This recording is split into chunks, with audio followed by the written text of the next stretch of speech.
Shema Yisrael, Yahu Eloheinu, Yahu Echad,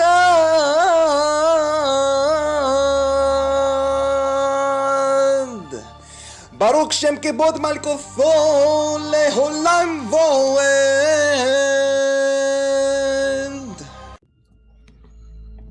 Shalom, everyone.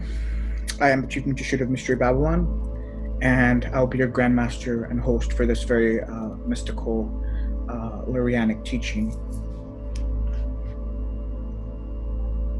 So, just want to make a very brief exordium. So, in this video, I'm going to start off with the first gate of Lurianic initiation. So, I have videos on my channel, discussing Lurianic initiation, which you can say is the penultimate stage of holy initiation, and it's where all the action and fun really is in the Lurianic texts, and there are many. Lurianic initiation takes many years.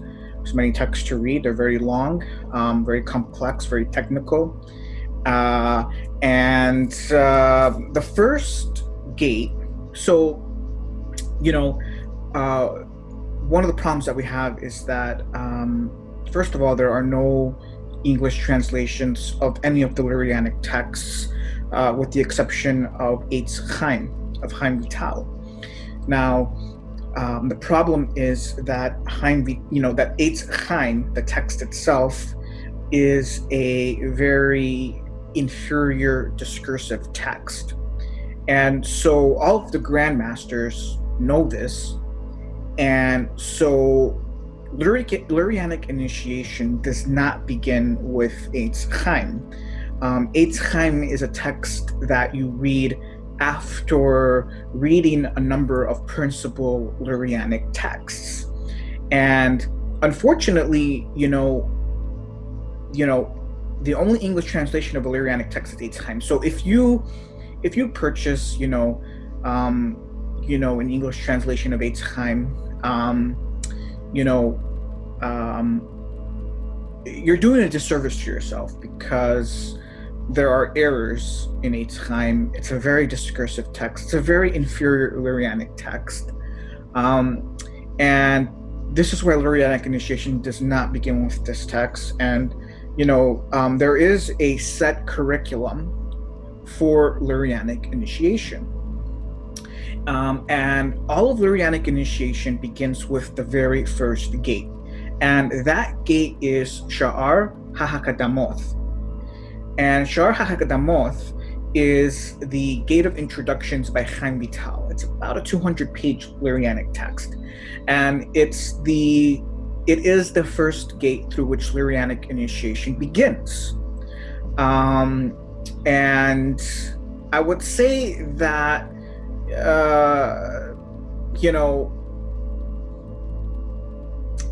it's not necessary to read all of Shaar HaHaQdamoth. I personally recommend reading maybe, say, the first 20 pages or so. And then after that, you would then want to read Sefer Emek HaMelech. And then once you read Sefer Emek HaMelech, which contains the entire Lurianic system, so to speak, then you would go and read other gates like, Sefer Likutim, Shaar Pesukim, Shaar HaGilgulim, etc. And, after reading a number of texts, maybe you've read 7 Lurianic principal texts, then you can maybe then go and read Eitz Chaim, and then you would fully understand you would fully understand Eitz Chaim. You would also understand the errors in Eitz Chaim, and you would understand how discursive the text is as well. And so you'd have a full bird's eye view of Eitz Chaim and its construction, so to speak. And so this is the correct method of operation, and the correct curriculum for Lurianic initiation. Now, you have to be fluent in Hebrew and Aramaic to even begin Lurianic initiation, because, as I said, there's no English translations of these texts, and these texts are very thick. Sefer Likutim, is like a 600-page book. Shaar Pesukim is like a 400-page book. These are very, very thick texts, and each text takes a few, can take a few months to half a year to fully study and master, and that's if you have a high exceeding IQ and SQ. If you don't, then it could take maybe close to a year to fully master one gate. And so this is why I'm the chief magician of Mr. Babylon, because I'm in this last generation. I am completely unrivaled. Here you have a Jewish prince and magician who has an SQ of 200, an IQ of 200, fully fluent in ancient Hebrew and Aramaic, and has fully mastered a ridiculous amount of ancient Kabbalistic texts. I've mastered many Lurianic texts. I am the chief magician of Mr. Babylon, and I know that some of you have eyes to see and ears to hear and understand all of this. And for those of you that don't, well then, I can't help your retardation. Just leave, and don't let the door hit your ass on the way out, is all I can say. So what I'm going to do in this video now is I'm going to read select excerpts from Shaar HaHaQdamoth in order to kickstart Lurianic initiation for some of you listening.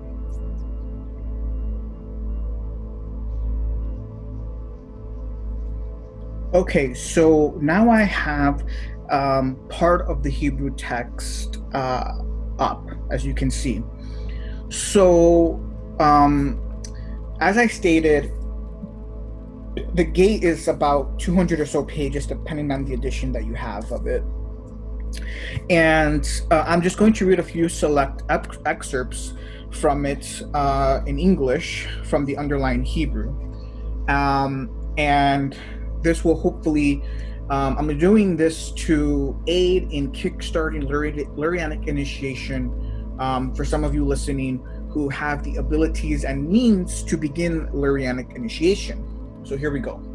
The text begins by stating, and this is Chaim Vital, these are the words of Chaim Vital. He says, I, one among the youth of this city, poor among the princes of HaTorah, Chaim Vital, the son of my teacher and father, Rab Yosef Vital, of blessed eternal memory, have reached the age of 30, the period of productive power.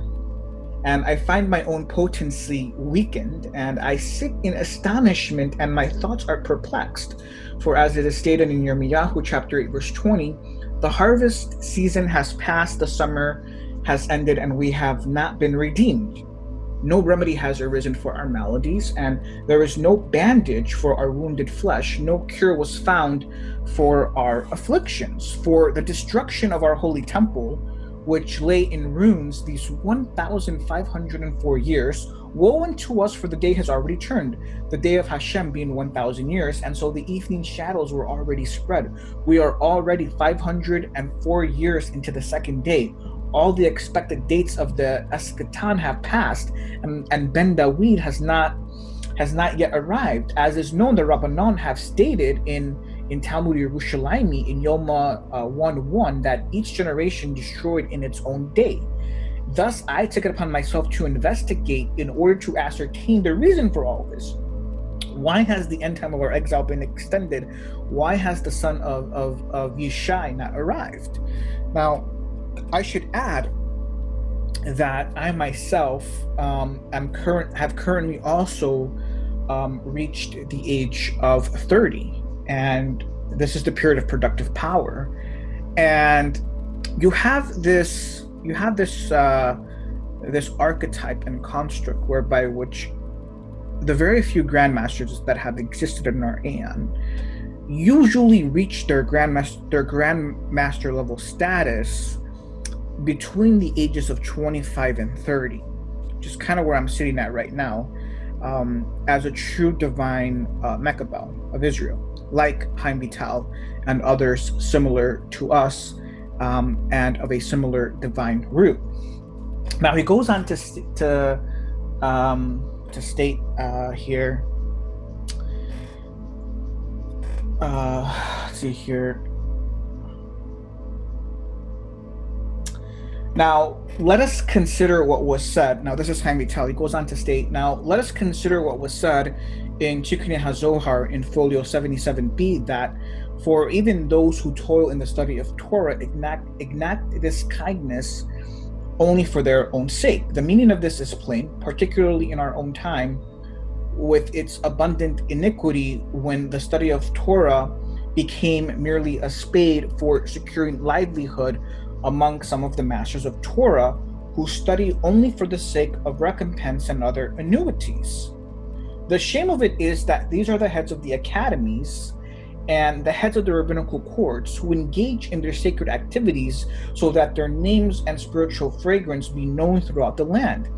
They may be likened to the generations of the builders of the Tower of Babel, who erected an edifice that reaches the heavens, but whose purpose therein was, as the verse exclaims in Bereshit chapter 11, verse 4, let us make a name for ourselves. And this is, as the Zohar explains, in book 1, folio 25a to b, concerning the verse, Bereshit chapter 2, verse 4, that these are the generations of the heavens and the earth, stating that there are 5 types of mixed multitude. And regarding the third type, the powerful ones, it is said in reference to Bereshit chapter 6, verse 5, that these are the mighty men of old, the men of renown, for they are of the side of those regarding whom it was said, let us build a city and a tower and make a name for ourselves, by building houses of worship and houses of study, wherein the place the Torah scrolls which they endow with crowns, but not with pure motive, only for their own edification. So the Talmud states regarding them, and this is in Tractate Berachot, folio 17b, as for those who study the Torah with ulterior motive, it would have been better had they been strangled by their placenta, so they not emerge to breathe the air of the world. Doubtless, these people would exhibit astonishment with regard to this charge and humbly claim that all their study of Torah is really the pure motive. However, the words of the great sage of the Mishnah, Rabbi Meir, blessed memory, testified against them, for he has stated in HaHaQdamoth in chapter 6, verse 1, all who study the Torah with pure motive merit many things, and the secrets of the Torah are revealed to them, and so they become like growing rivers that do not cease to flow. So what Chaim Vital is stating here is this very holy secret society has issue with the rabbinical order at large, because, as I'm always constantly repeating, right, the rabbinical, or much of the rabbinical order, they are ignorant and they are spiritually blind. And Chaim Vital, being a grandmaster, understands this. He repeats what is stated in the Mishnah in Pirkei Avot. There is a Mishnah in Pirkei Avot that explicitly states to hate the rabbinical order and all of the glory that comes with the rabbinical order. And so Chaim Vital is very, very anti-rabbinical order, because he understands all of the major problems that have plagued the rabbinical order for, over the past few thousand years. And this is the mystery of the verse in our ancient divine oracles that says that the builders have rejected the chief cornerstone. Now, all throughout the Kabbalah, both the exoteric and esoteric Kabbalah, the ancient sages expressly state that the builders are none other than the rabbinical order, because it was the rabbinical order that has built the entire edifice and structure of Israel. And they are the builders. It is the rabbinical order and the Rabbanan that are the builders. And they all have rejected the chief cornerstone. It tells you everything you need to know about what is going on. And Chaim Vital is very initiated. Now, there's a lot that needs to be said about the Holy Secret Society. This was the highest, holiest secret society that existed in the generation of the Arizal, which the Arizal led, which Chaim Vital belonged to. There's a lot that needs to be said that I don't have the time and space to fully get into in this video. Okay, let us continue.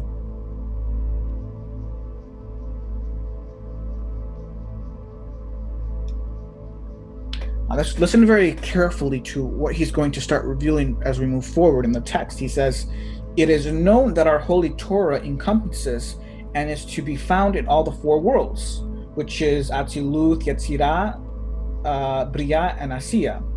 And its manifestation in Olam Atziluth is called Kabbalah. Therein it is divested of all garments, which are the nature of literal meaning, as in Shaar HaShirim, chapter 5, verse 3, I have removed my garments." And there, the underlying Hebrew in that verse is Peshat. You know, the word Peshat has two meanings. It means literal, and it also means to remove, to get naked and to remove. So the mystery of the verse in Shaar HaShirim 5:3 says, I have removed my garments, says, I have removed the literal meaning. I've gone past, the literal meaning. I've removed the garments, which are the literal meaning of the Torah, referring to the external coverings adorning the flesh that at times one removes. This is the essential meaning of Peshat. But in Olam Atziluth, where HaKadosh Baruch Hu abides in his study of Torah, as our sages have stated, and as is indicated in the Targum to Mishlei chapter 8 verse 30, and I was by him as an architect, that this refers to the divine process of creation, wherein HaKadosh Baruch Hu gazed into the Torah and created worlds or universes. No doubt this Torah does not refer to the narrative of Adam's creation, to the story of the sons of Hori, or to the ass of Baalam in their plain meanings, but to the inner essences of the Torah, wherein he delighted 2,000 years prior to the creation, and through which he created the universe. This is very, very critical to understand, because what Chaim Vital is getting at is as I have gone very deep into some of my videos, is that there are principally two Torahs, which is explained in much detail in certain Kabbalistic texts, because we have the Torah of Atziluth and we have the Torah of Bria.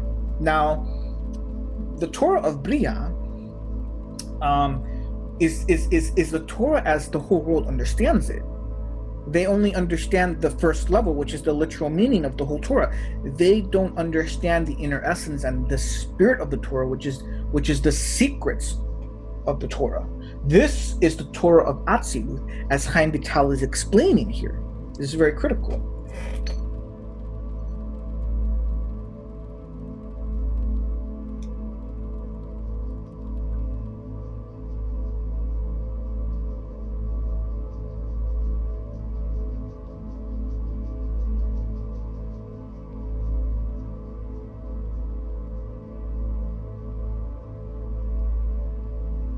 So he continues by saying, thus, the Torah as manifested in that realm, which is Olam Atziluth, is far removed from any material garment, which is not as it is in Olam Yetzirah, which is the universe of Metatron, who is called Hana'ar, and is called the good aspect of Eitz Da'ath, whereas Samael represents the Klipoth and is called the evil servant. The Torah as it is manifest there is called the 6 orders of the Mishnah, which is the handmaiden, as explicated in the Zohar in book 1, 427a. This is why it is called the Mishnah, for therein are manifested change and autonymic duality. So the word Mishnah comes from the root word Shana, which means change, meaning it is not uniform.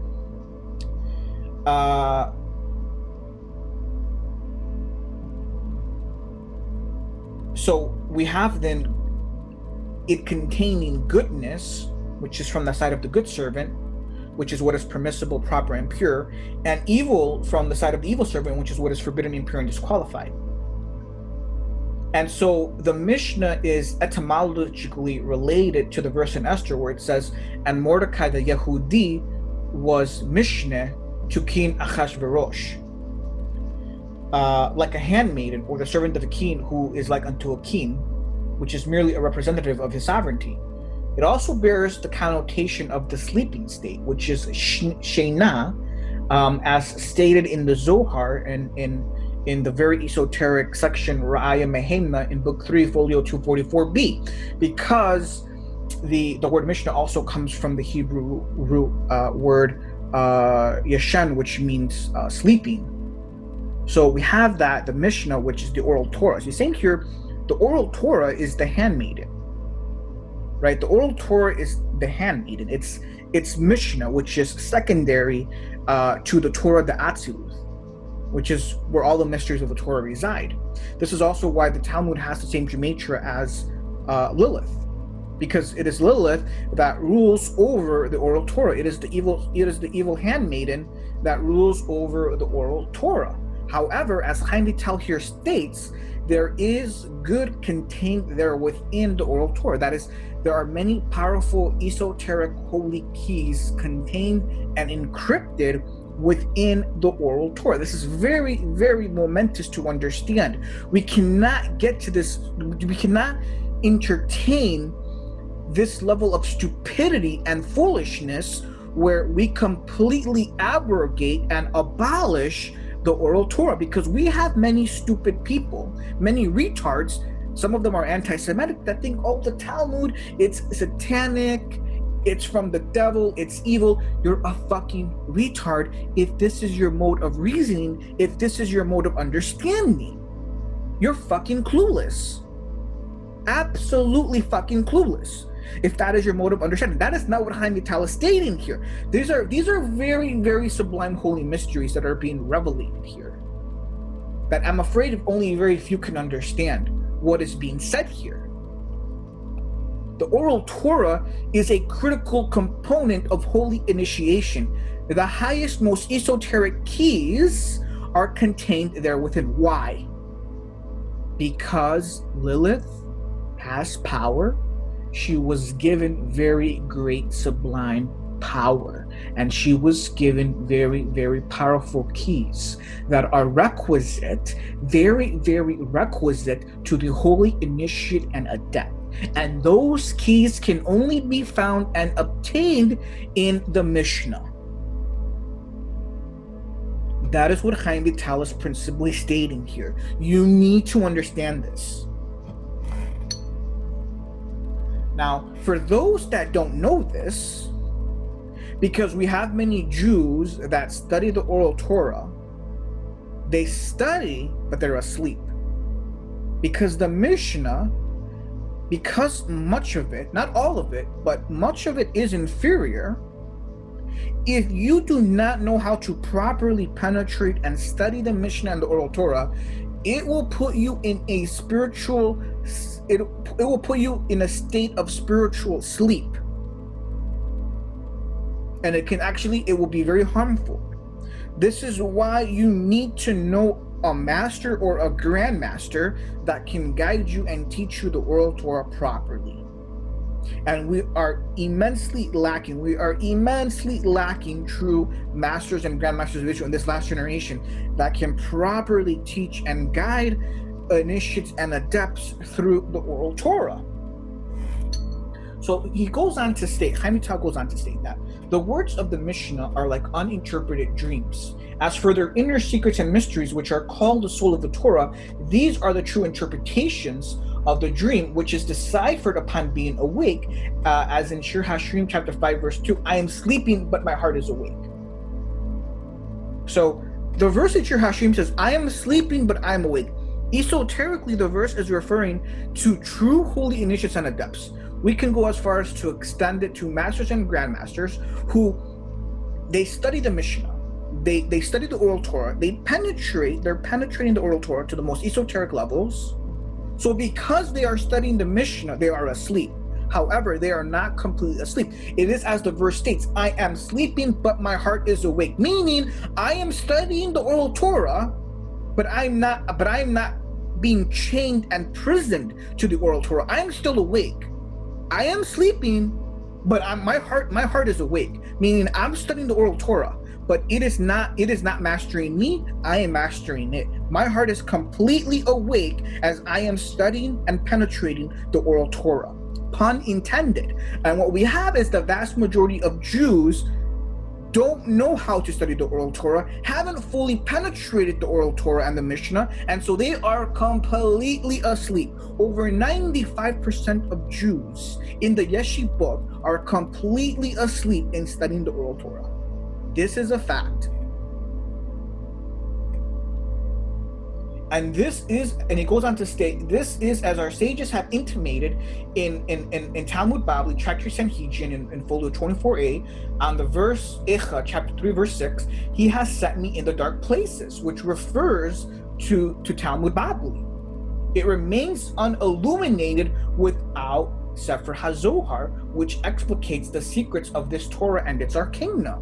So we see, not only do the Talmudim state that the Talmud Bavli is a dark place and full of darkness, but the Zohar itself, in several passages, cites these Mishnayot and also states and confirms that indeed the Talmud Bavli is a dark place. And Hamital here is saying that without the Zohar, you can't fully penetrate and understand the Mishnah and the oral Torah. So he goes on to state, regarding this, it is stated in Mishlei chapter 6, verse 23, and the Torah is light. For just as chita, which is wheat, is numerically equivalent to 22, signifying the 22 letters that comprise our Torah, its kernel is hidden within many klipot and garments, bran, coarse, flour, stalk, and chaff. All of these are called the harvest. So too the Mishnah is called the harvest when likened to the secrets of the Torah. And this is indicated in the Zohar, in Ra'aya Nehemna, in Parashat Kitetzi, in Book 3, folio 275b, where it states, and as for the Rabbanan, woe unto them who only eat of the stalks of the Torah and do not know the secrets of the Torah, knowing it only in terms of the lesser or lenient and the significant or stringent aspects of the Torah, which are the lesser as the Torah's stalk and the more significant as its wheat. So here he very brilliantly, he's citing passages in the Zohar that are, again, very anti-rabbinical order, right? Because we understand, right, the grandmasters, right, who are but a handful, and all the way at the top of Israel, right, they see all the stupidity and all the spiritual blindness and ignorance among the Rabbanan and among the rabbinical order. It's not just Chaim Vital that is anti-rabbinical order. Our ancient sages were anti-rabbinical order, and even the Kabbalistic texts are anti-rabbinical order to a very large extent. Because they're just studying the literal, they don't know the mysteries of the Torah. And Chaim Vital's mission, his entire mission to Israel, was to say, listen, we have to know and understand the mysteries of the Torah. This is the only way that we're going to bring the redemption. This is the only way the Mashiach is going to arrive. This is the only way you're going to reach the highest states of consciousness. And all the rabbinical order is doing is putting Israel to slave labor and making much of Israel slaves, like they were in Egypt. Now, Chaim Vital goes on to state, he says, if I were to fully expound on this Zoharic discourse, it would undoubtedly take, without exaggeration, over 100 notebooks. But quoting Koheleth chapter 2, verse 14, the eyes of the wise are in his head, and it is words of truth that I'm communicating. Now he goes on to say, and this is very, very critical, which I have already explained what he's now going to say next. He then says next, he says, one must not be stunned upon seeing in the Zohar the description of the Mishnah as the handmaiden or klipoth. For the study of the Mishnah that is limited to its plain meaning undoubtedly amounts to the expositions in terms of the garments and klipoth of the Torah. These are in the epitome of the outer coverings when compared with the hidden secrets of the Torah, containing intimations of the Torah's inner meaning. for all its plain literal connotations refer to the things of this world, to lowly material phenomena. To be sure, these are the klipoth that may be eaten like the outer parts of fragrant herbs. Thus, one who understands without error the plain legal meaning of the Mishnah is called the tree that knows good. But when one errs in this, heaven forfend, rendering the clean as unclean, or regarding as fit that which is disqualified, or if one permits the forbidden, then one is transformed into a tree that knows evil, and it is bitter for such a one. You have to understand what he's saying here. It's very critical, very, very critical. So he goes on to state, the Mishnah is called handmaiden because one who comports oneself merely in accord with its dictates without cultivating a relation to its inner meaning does so only for the sake of recompense.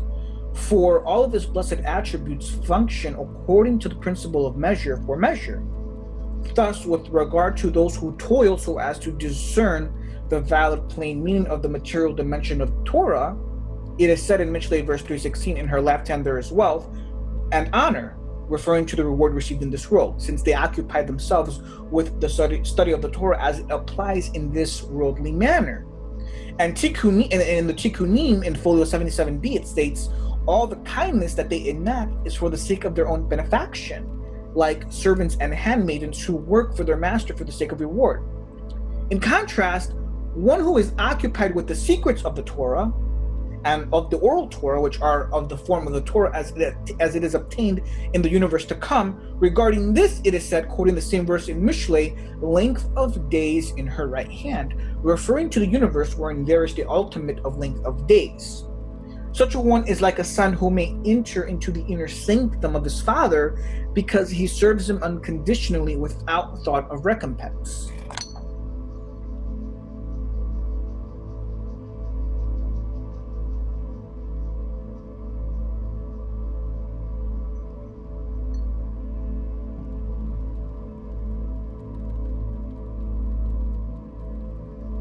So he then goes on to state that, ergo, the Torah of this world, which is engarmented in the klipoth, on account of the evil inclination being found in this world, is as naught in comparison with the Messianic Torah, which, while removed from the klippah of the evil inclination, is still within engarmenting klipoth. It is therefore certain without a doubt that with regard to the Torah of the universe to come, of the universe of the souls beyond being enclosed, that such occupation with the Torah is on the pure soul level of the Torah, which is its inner secrets. Now, it's very, very critical that you incline thine ear and pay very close attention to what follows next as to what he states, because he goes on to state, however, one ought not to say, one must not say, okay, let me then go and occupy myself solely with the wisdom of the Kabbalah before having studied the Torah of the Mishnah and Talmud. For our Rabbanan have stated that one should not enter Pardes unless one is already filled with meat and wine. And therefore this aspiration may be likened to the soul prior to entering the body, which cannot yet receive the accounted for reward based on its deeds while in the body, when it becomes perfected and rectified by fulfilling all 613 mitzvot. So too the other way around.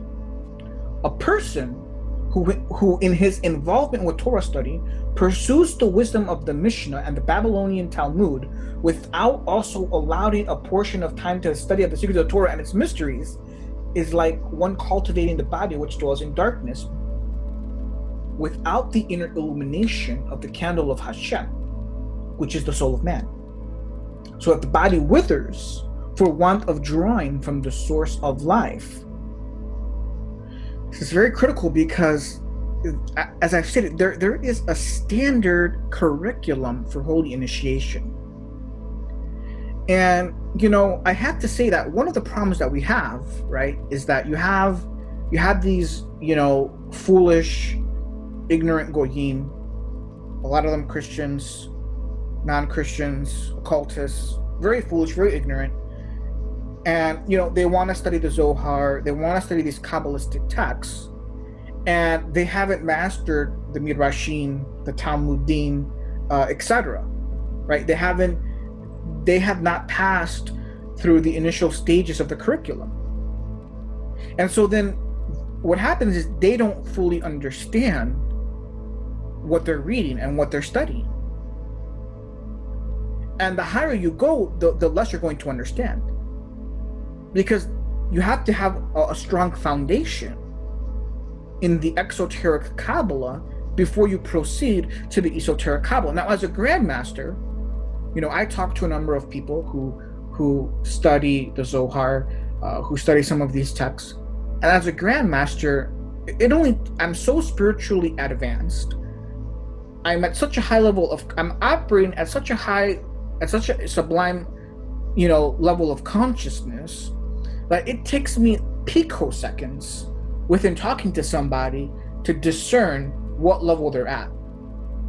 And a lot of times when I talk to initiates and adepts, I can easily see where they err, where they are lacking, where they don't understand because of the level that I'm at. And to me, it's so clear. To them, it's not. You have people that, just started studying the Zohar. They studied the Zohar for 1 or 2 years.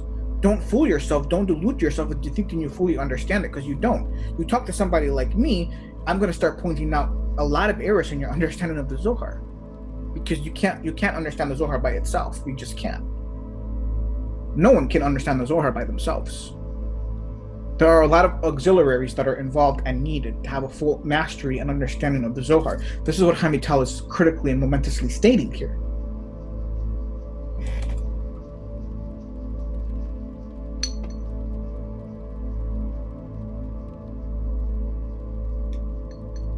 Now, he states that if a person be of languid mental capacity, for whom concentration on the intricacies of the Talmud is difficult, it is better to desist from over-concentration in it, upon discerning one's destined circumstance in this regard, and rather apply oneself to the wisdom of truth.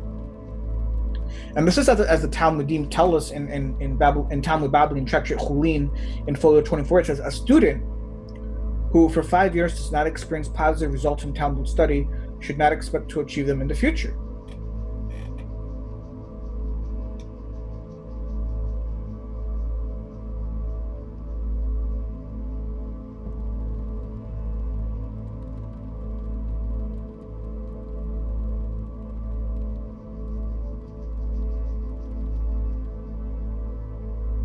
So he goes on to state that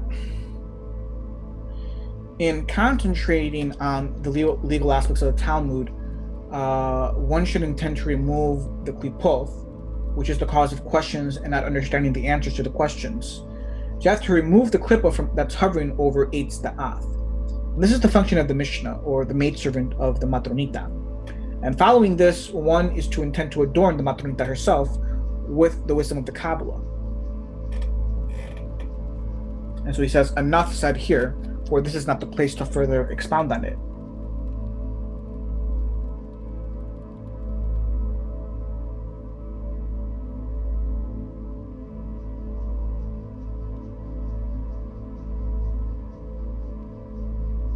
So now I want to read what he has to say next, which is very important. Now understand that I'm skipping sections here. I'm just reading select excerpts from the text, underlying text here. I'm not reading all of it.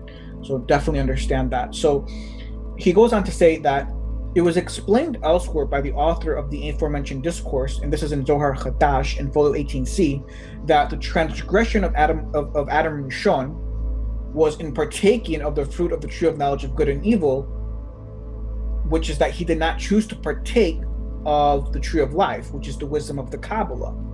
And this was also the sin of the mixed multitude when they told Moses, you speak to us so that we may hear by means of the tree of knowledge of good and evil. But Hashem, we don't want him to speak to us through the hidden teachings of the Torah, lest we die. And this is similar to the error committed by some of the sons of Torah in contemporary times, who besmirched the name of the wisdom of truth of life eternal. And they claim that anyone who devotes himself to it will die before his time, heaven forfend. And this attitude was also the cause of the destruction of the first tablets that expressed the purview of the tree of life. Instead, they received the tablets expressing the purview of Eitz Da'ath, the Mishnah, the maidservant of Matronita. And it also caused the loss of both the first and second temples to destruction and brought about this long, bitter exile.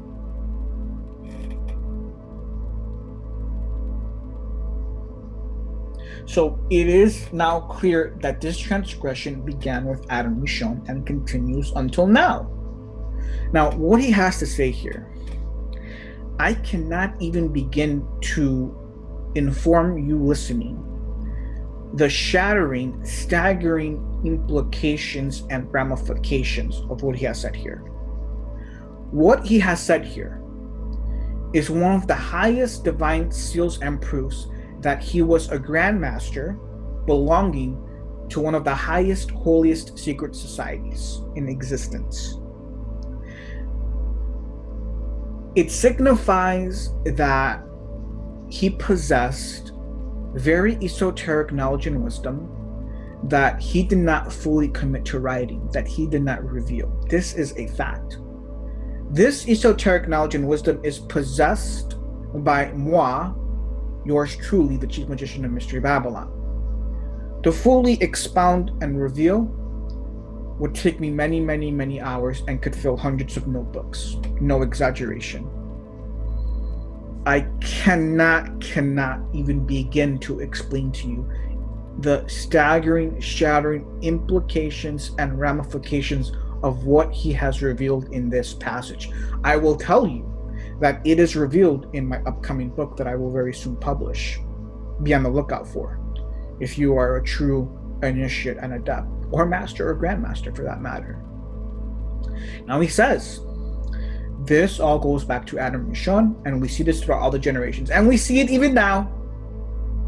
All of the stupid, retarded Christians and Jews who bash the Kabbalah, who hate the Kabbalah, who say, oh, Kabbalah is of the devil, Kabbalah is black magic, all this retarded garbage that comes out of their mouth. They don't know what they're saying.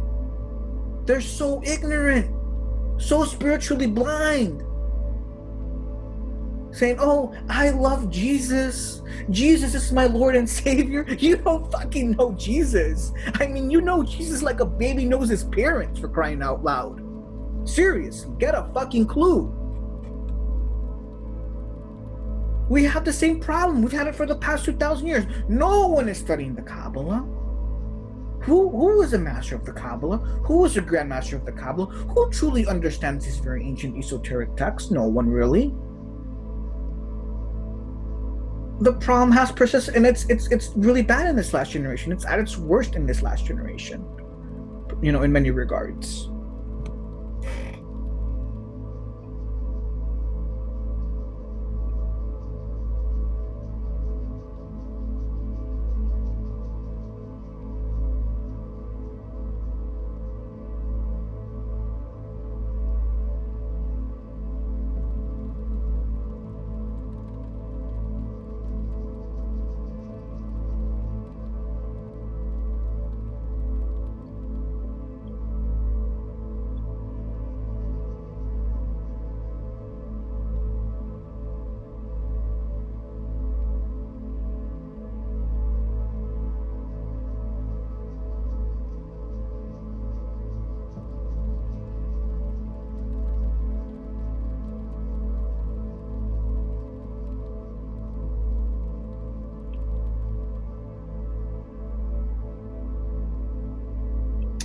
So then he goes on to state that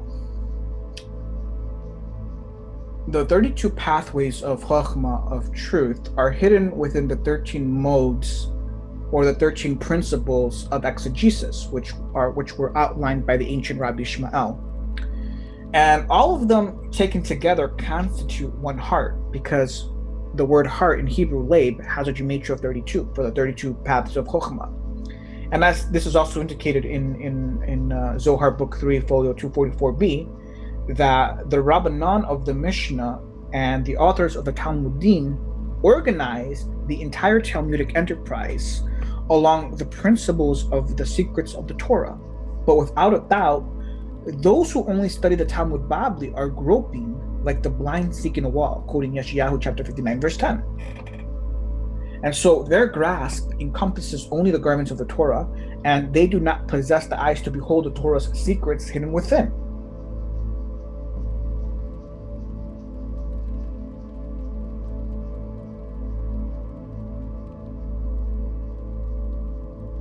And so he says that those who study only the Mishnah without gazing into her secrets, if those who are studying the oral Torah without gazing and understanding the powerful, sublime keys and secrets contained there within,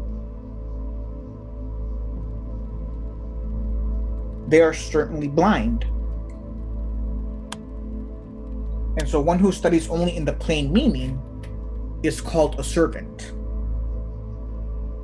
And you are only called a son, you're only designated a true son of HaKadosh Baruch Hu if you've gone past the literal meaning and you truly understand the mysteries of the Torah.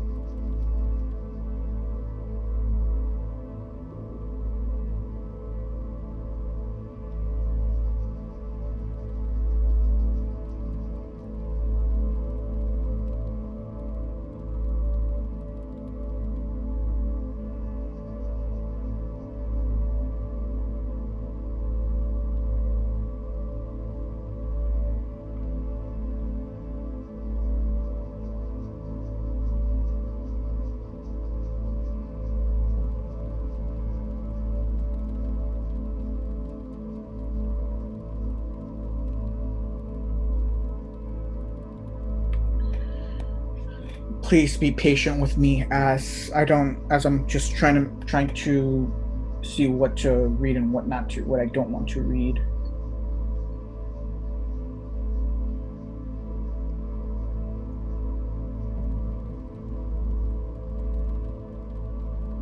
In one place he says here that those who occupy themselves with the secrets of the Torah and the wisdom of the Zohar, they are the true Adam, as is mentioned in the Tikkunim.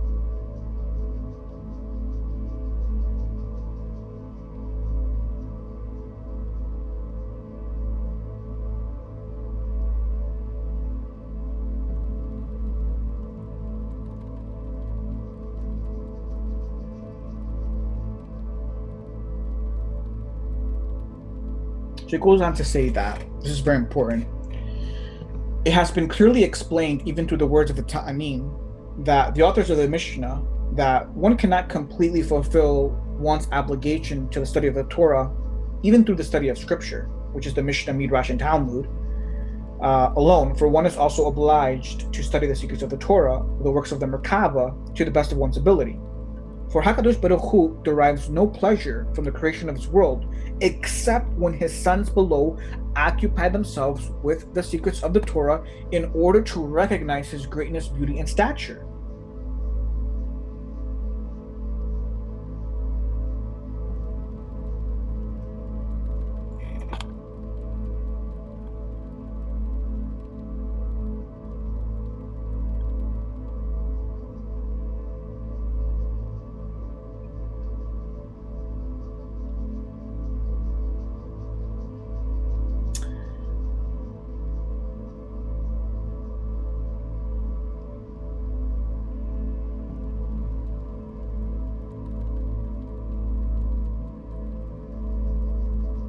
So now what he's going to say next is also very extremely momentous to understand. He says, had I come to fully explain all these sayings, time itself would expire, but the meaning of these sayings would not be exhausted.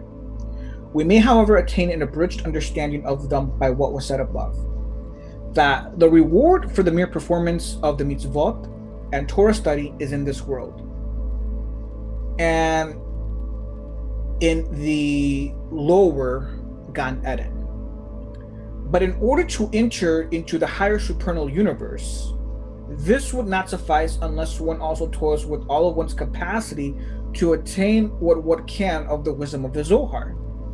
If not, then they remove the person from all the gates of the highest universe, even if one can be well adorned through the performance of the mitzvot and good deeds. As a result, the animating, the nefesh and the ruach remain in the lower Gan Eden. But the Neshama, whose portion is the secrets of the Torah, receives retribution instead. It becomes inflamed outside the supernal palaces of upper Gan Eden. And this is, as it is said in the Zohar, that this holy life energy is present within the Neshama. But the Zohar did not say the foregoing with reference to the Nefesh or the Ruach. Understand this and be not confused when you come across the various sayings of the sages of blessed memory that appear to contradict one another. This is very important what he's saying here, because he's saying, listen, if you keep the mitzvot, if all you do is study the basic literal meanings and understandings of the Torah, even the Midrashim and the Talmud, and you do your best to keep the mitzvot, then you will gain access to Gan Eden. But Gan Eden is a multi-dimensional universe of universes. He's saying, if you do all of this, you will enter the lowest level of Gan Eden.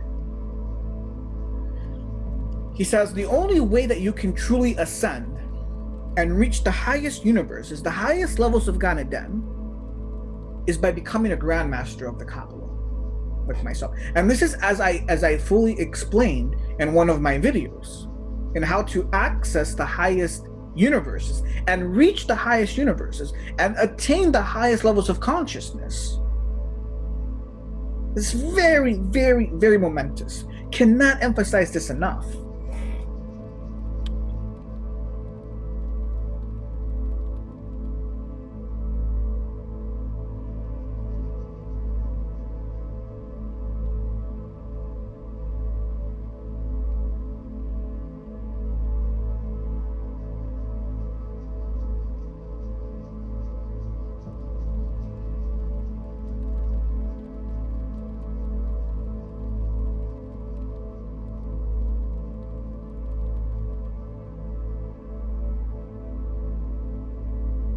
So then goes on to state that, and yet although it is clear and has been explained that these latter generations will be sustained by Sefer HaZohar, and this wisdom shall be revealed to them, and he's quoting Tractate Berachot, folio 16b, not all who desire to take the name upon themselves may do so, for the hidden secrets of the Torah will not be revealed merely by means of one's mental concentration, without the Shefa being drawn to them from the heights of his holiness, by means of his malachim, angels, or by means of revelation from Eliyahu. So this is very important to understand, because in the first gates of holy initiation, many initiates and adepts try to learn based on their own mental capacity and understanding.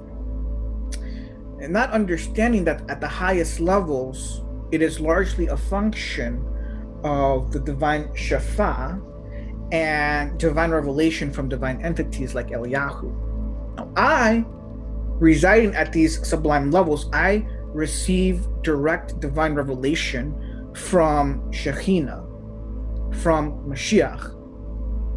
And I receive a lot of divine Shefa, because I didn't get to this level solely based on my mental capacity, although I have one of the highest mental capacities in this last generation, having an IQ of 200 and an SQ of 200. That's just off the charts. You need to understand this very momentous point.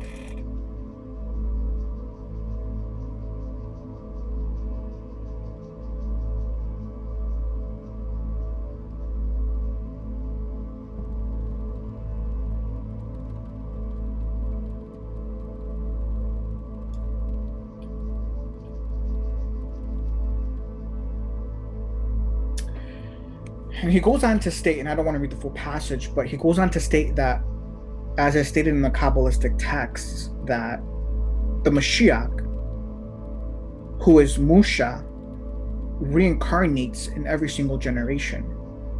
And his revelation is a function of the merits of that generation.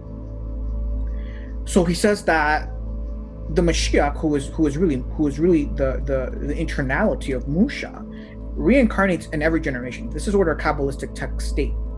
And he's going to soon start talking about how the Arizal was a reincarnation of Musha, he was a reincarnation of Jesus, and he was a reincarnation of the Rashbi, and this is who he is. And we'll get to that soon. But he then goes on to state that he says, let us return now to an earlier matter. Without a doubt, these words will not be understood through contemplation by means of the material human intellect, but only by mouth-to-mouth reception, or from the mouth of Eliyahu the prophet, or from the mouth of souls who reveal themselves to those who are worthy of them in each generation, as Nachman of blessed memory, who was the last of the uninterrupted line of Mekabalim before our own time, wrote in the introduction to his commentary to the Torah. He says, the Ramban in his commentary states, I put this forward in keeping with the faithful covenant and provide the following proper advice to all who look at this book. Do not attempt to explicate it by means of reason or to rationally ponder any of these secrets, or ponder any of the allusions to the secrets of the Torah written here, for I am informing you that these secrets will not be grasped and will not be disclosed at all by means of applying intelligence and understanding, but only by receiving it mouth to ear from a wise mekabel to an understanding recipient. I just want to go back to what I was saying, that we have, you have these Jews, these goyim, that they want to teach on the Zohar, they want to teach on these Kabbalistic texts. They're not fully initiated, and they don't belong to a proper chain of transmission. Now, I was initiated by the holy goddess herself and the Mashiach. So I received the line of transmission from Mashiach and the holy goddess themselves, which is why I'm a grandmaster. And what I see is that we have a lot of teachers who are not properly qualified. Now, to some of them, I say, you know what? We're in this last generation. You have a good, pure heart. We understand your intention. It is good. So we're gonna look the other way, and we're gonna look past the fact that you're not fully and properly qualified.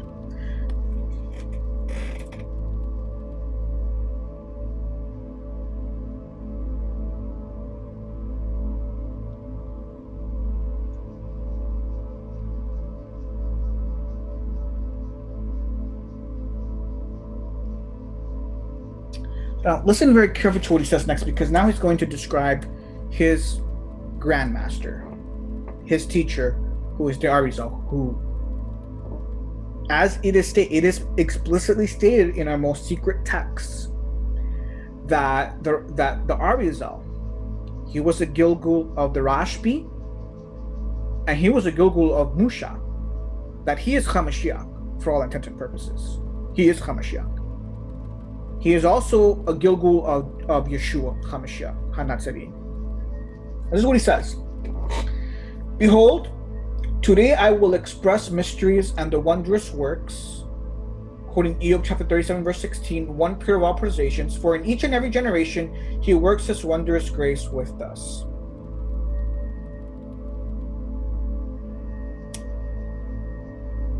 He sended to us, quoting Daniel chapter 4, verse 10, a watcher and the Holy One descended from heaven. And this is the great divine Rab, the Chassid, my master and teacher, our honorable Rab Yitzchak Luria Ashkenazi, his memory for life in the universe to come, who was filled with Torah as a pomegranate is filled with seeds, with scripture, Mishnah, Talmud, Midrashim, legends, Ma'aseh Bereshit, Ma'aseh Merkaboth, an expert in the conversation of the palms and those of the birds, which is ornithomancy, and in the concourse of angels, and was able to recognize a person's spiritual states by means of facial metaposcopy, as expounded by Rashbi in the Zohar. He knew all the deeds of the people, what they did and what they will do. He knew the thoughts of the sons of man even prior to their being expressed from potentiality to actuality. He knew the future events and all that goes on in the entire land and all that is decreed in heaven. He knew the wisdom of all reincarnations, who was a new soul and who was old, as well as the coordinated cosmic placement of each individual, in what place in the supernal atom. And in Adam is shown he was suspended. He recognized the messages in flickering candles and in flames of fire, wondrous matters. He looked and gazed with his own eyes at the souls of the Tzaddikim, the earlier and the later ones, and engaged with them in the study of the wisdom of truth. He recognized the nature of man's deeds by his mere order, as was the case with the child prodigy, who is the Yanuka in the Zohar. All the aforementioned gifts were available to him as if in his breast pocket whenever he would desire to be availed of them, without having to investigate them in any seclusion beforehand. This testimony is not gleaned from the reports of strangers. My own eyes saw these things, baffling matters that were not witnessed or reported since the days of Rab Shimon Bar Yochai, peace be upon him, up to now, and even of Yeshua HaMashiach. He attained all this without the use of practical Kabbalah or impure Magic. Heaven forfend, for the application of this knowledge is interdicted by powerful injunction. Indeed, all this arose from within him due to his piety and asceticism, after many days and years of poring over both new and old works that expound this wisdom. Beyond these, he increased his service of Chassidut and intensified his austerity, holiness, and purity. This brought him to the revelation of Eliyahu Hanabi, who was in constant communication with him, speaking to him mouth to mouth and teaching him all this wisdom.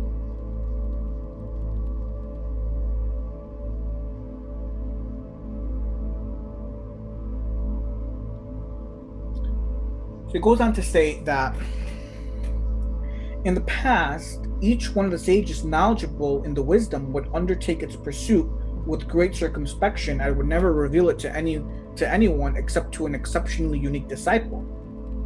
And so this wisdom was in continuous decline, decreasing with each generation until it reached Rab Nachman, the last of the true Kabbalists. As for the treatises written by the Kabbalists who lived after Nachman, do not approach them. For as of the period of Nachman, the path of this wisdom became hidden from the eyes of all the sages, who remained with only a few principles bereft of their root meanings.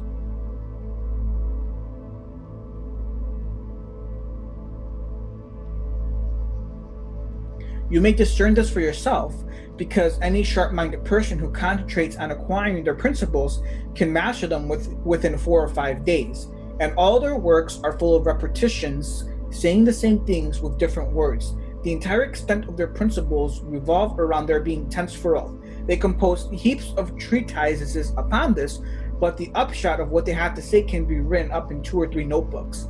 This was not the case with the earlier Kabbalists. It's very, very critical to understand what he's saying here, because he's preparing the initiate and adept for full initiation. He's saying, we have all these books, so there has to be a proper set curriculum. We don't want to waste your time. You don't want to waste your time. Here's the books you need to read, and here's the books you don't want to read. He's saying after Nachman, don't read all the books. That means he's talking about the Ramak here, Moshe Cordovero. He's saying Moshe Cordovero wrote many books. He was considered a master. Don't even bother with it. Don't bother with any of the Mekabalim between the period of Ramban all the way to the Arizal, because once the Arizal arrived, he revealed everything that needs to be known. He revealed the entire foundation. That's all the Lurianic texts are. You have the principal text, study the principal text. Once you're done studying the principal text, move on to the Lurianic Kabbalah. That's where all the action is.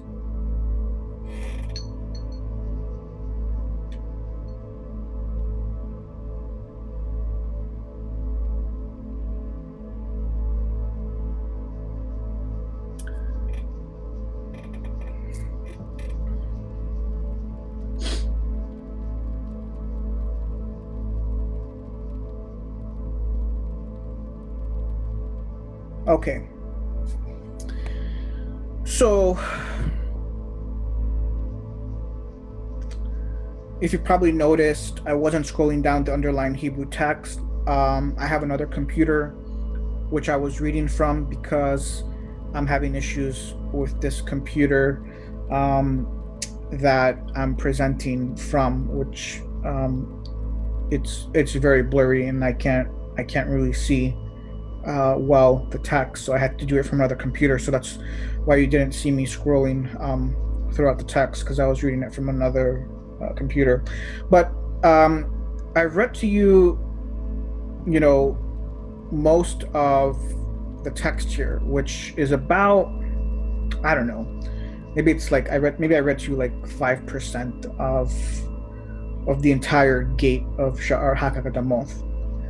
But hopefully you can now begin to understand how momentous and critical the keys and revelations that HaHaQdamoth provides in this gate. Now, I just read to you select excerpts from the introduction to this gate, which is probably like 5% or so of the entire gate. You'll, of course, want to read the rest of it if you're fluent in Hebrew and Aramaic. This is the first gate to Lurianic initiation, by the way. A lot of introductory principles and keys are provided in this gate that can aid the initiate and adept as he plunges deeper into Lurianic initiation.